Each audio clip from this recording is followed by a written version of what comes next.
all the young boys, probably buying a car is a bit far-fetched. So everybody's buying a bike and they're not necessarily riding carefully.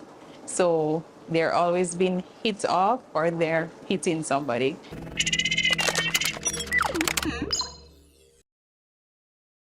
Well, for orthopedics, we definitely have a rise with motor vehicle accidents, specifically with the bike boys.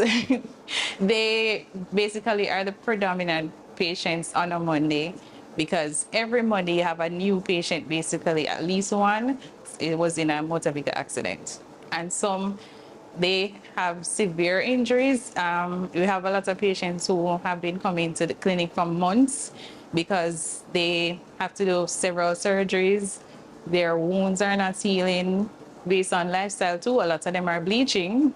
So the skin integrity is not good. So if they get stitches, it breaks down. It's just not healing. They smoke too, so the medication is not helping with the infection. So everything is related.